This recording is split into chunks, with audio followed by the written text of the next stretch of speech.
If you've ever splurged on a budget 75-inch LED and then found yourself squinting at washed-out colors in a sunny living room, you know the kind of buyer's remorse that sticks around longer than the warranty.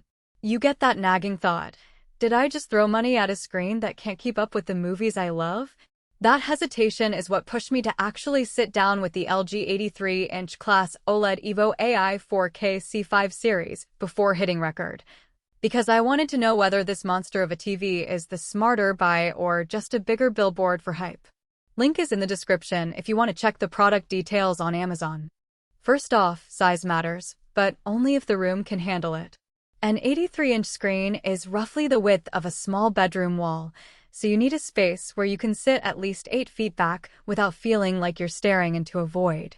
I set it up in a family room with a 12-foot viewing distance, and the first thing I noticed was how the OLED panel fills the space without looking like a flat billboard. The world's #1 OLED claim isn't just marketing jargon. The self-lit pixels really do turn completely off for true blacks, and the result is a depth you rarely see on even high-end LCDs.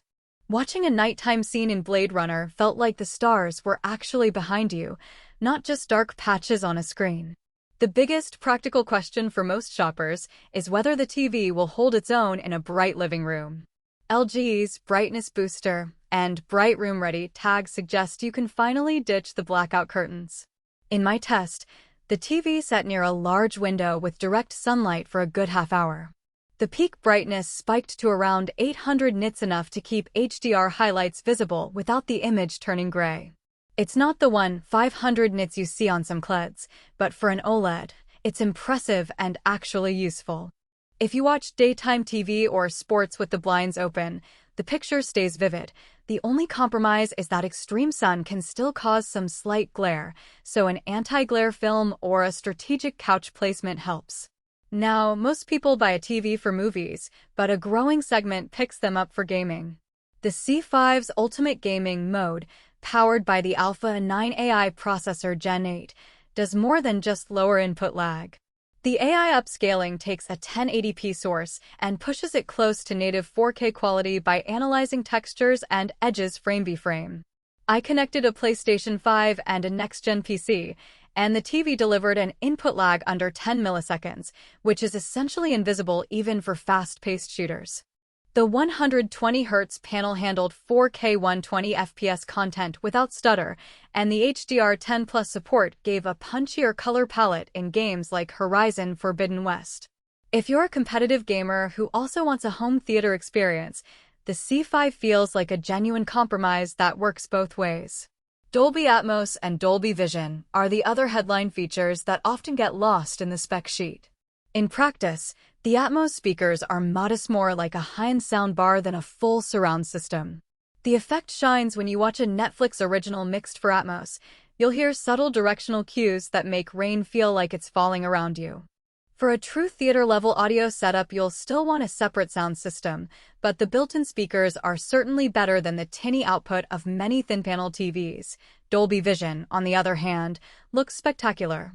The TV reads the dynamic metadata and adjusts brightness and color scene by scene, which makes HDR movies feel more lifelike. Even content mastered for HDR10 benefits, because the AI processor boosts contrast without crushing detail. Who should consider spending the premium on an 83-inch OLED? If you have a large, moderately lit room and you watch a lot of high-quality streaming, movie nights, or play next-gen consoles, this TV is a natural fit. The size makes a big impact for immersive content, and the OLED panel guarantees that every dark scene is truly black. Families that already own a decent sound system will appreciate the visual upgrade without needing to overhaul audio. Likewise, design-conscious buyers who want a screen that doubles as a piece of art thanks to the ultra-thin profile and optional wall mount will find the C5 worth the extra square footage. Conversely, the C5 isn't the best match for a few specific scenarios. If you live in a small apartment where you can't sit far enough back, the sheer size becomes a problem rather than a benefit. You'll end up moving your head more than you'd like to follow the action. Budget-focused shoppers should also think twice. The price premium for an OLED of this size is steep, and if you're content with a solid 4K LCD for everyday TV and casual gaming, you may not notice the difference in daily use.